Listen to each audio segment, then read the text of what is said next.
अखंड ज्योति। लेख अनाथों के नाथ हैं जगन्नाथ। गायत्री मंत्र से स्वाध्याय प्रारंभ। ओम भूर्भुवः स्वः तत्सवितुर्वरेण्यं भर्गो देवस्य धीमहि धियो यो नः प्रचोदयात्। श्यामल दास द्वारका से 10 कोस की दूरी पर स्थित एक गांव में रहते थे। वे मात्र 10 वर्ष के थे जब उनके माता पिता स्वर्ग सिधार गए थे। अपने पूर्व जन्म के पुण्य संस्कारों के कारण उन्हें ईश्वर में पूर्ण विश्वास था। एक बार अपने गांव में आयोजित सत्संग में भी वे बैठे थे। सत्संग में संत महाराज कह रहे थे, भगवान अनाथों के नाथ हैं क्योंकि वे जगत के नाथ हैं, अर्थात जगन्नाथ हैं। वे परम दयालु हैं। जो कोई भी निश्चल हृदय से उन्हें पुकारता है वे उसकी अवश्य सुनते हैं। भगवान अनाथों के नाथ हैं। यह सुनकर श्यामल दास की आंखों में आंसू भर आए, क्योंकि माता पिता के न होने के कारण वे सदा यही सोचते थे, मैं कितना अभागा हूँ कि मेरे माता पिता मुझे बचपन में ही छोड़कर चले गए। मैं भी तो अनाथ ही हूँ। इस जीवन में मेरा कोई आसरा नहीं, सहारा नहीं। तब क्या भगवान मुझ जैसे अनाथ के नाथ हो सकेंगे? क्या वे कभी मेरी सुध ले पाएंगे? अक्सर उनके मन में ऐसे विचार आते रहते थे। पर उस दिन संत महाराज के मुख से यह सुनकर कि भगवान अनाथों के नाथ हैं, उनका ईश्वर के प्रति विश्वास और भी दृढ़ हो गया। संत महाराज से मंत्र दीक्षा लेकर श्यामल दास नित्य भगवान की पूजा उपासना करने लगे। गले में तुलसी की कंठी माला धारण कर वे नित्य ओम नमो भगवते वासुदेवाय मंत्र का जप करने लगे। वे प्रत्येक एकादशी को व्रत उपवास करते, विष्णु सहस्त्रनाम स्तोत्र का भक्तिपूर्वक पाठ करते। उनकी ईश्वर भक्ति कोई औपचारिकता, दिखावा या चिन्ह पूजा व कर्मकांडी आडंबर भर नहीं थी। वे अपने गुरु के कहे अनुसार भगवान की प्रतिमा की पूजा के साथ साथ इस अखिल विश्व ब्रह्मांड को साक्षात ईश्वर का रूप मानकर समाज की सेवा भी करने लगे। वे अपने खेत में फसल उगाते और अपने उपयोग के बाद जो भी अन्न बच जाता उसे अपने गांव के ज़रूरतमंद लोगों में बांट दिया करते। वे गांव के सभी लोगों को सदा ही भगवत दृष्टि से देखते और उनकी सेवा को भी भगवान वासुदेव की ही सेवा पूजा मानते।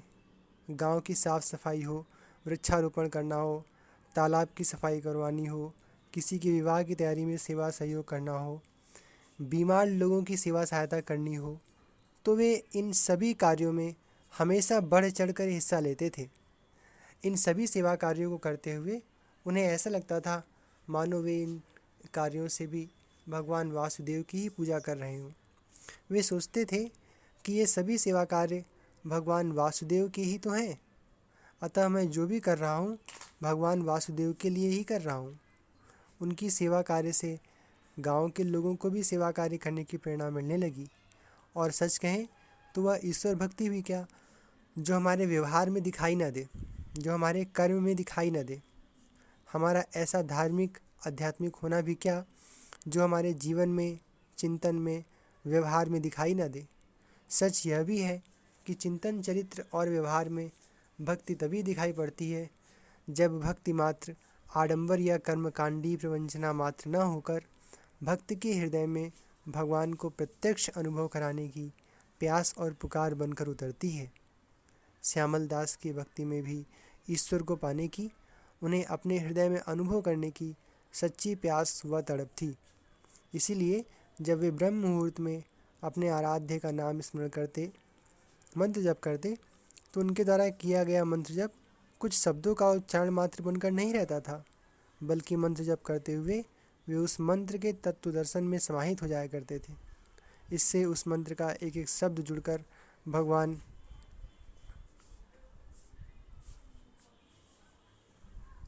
वासुदेव के दिव्य स्वरूप में परिवर्तित हो जाता, जिससे श्यामल दास मंत्र जप करते हुए भगवान वासुदेव के दिव्य स्वरूप का ध्यान करते करते उसमें डूब जाते और अपना बाह्य ज्ञान खो बैठते। ध्यान में भगवान वासुदेव के दिव्य स्वरूप का दर्शन करते ही उनका रोम रोम पुलकित होने लगता। वे जब भगवान की स्तुति करते तो स्तुति में वर्णित भगवान के दिव्य स्वरूप में खो जाते, भगवान के दिव्य गुणों का बार बार चिंतन स्मरण करते। वे जब भगवान की प्रतिमा की पूजा करते तो उन्हें ऐसा महसूस होता मानो विश्वरूप भगवान स्वयं प्रतिमा के रूप में प्रकट हुए हों।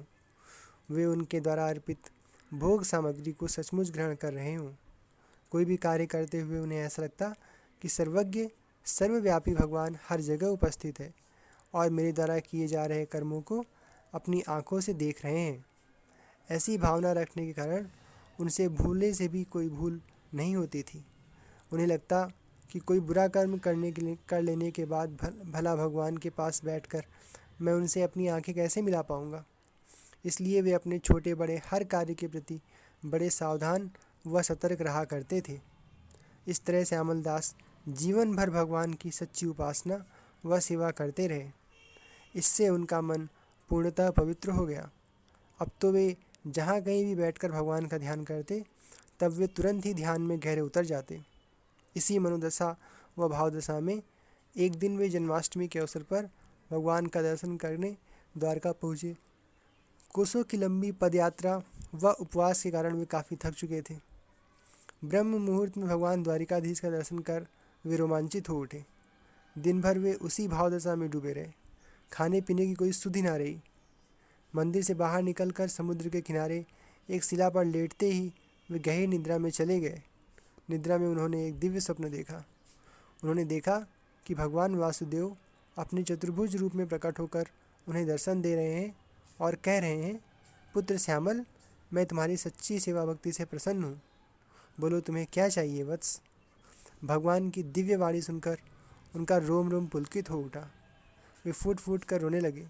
भगवान के चरण पकड़कर बिलख बिलख कर रोने लगे और बोले, भगवान आप मुझ अनाथ के नाथ बन जाइए, मैं आपको कभी भूलूं नहीं, ऐसी कृपा कीजिए। भगवान तथास्तु कहते हुए अंतर ध्यान हो गए। सुबह ब्रह्म मुहूर्त में जागकर पुनः भगवान द्वारिकाधीश के दर्शन कर वे गांव के लिए प्रस्थान कर गए।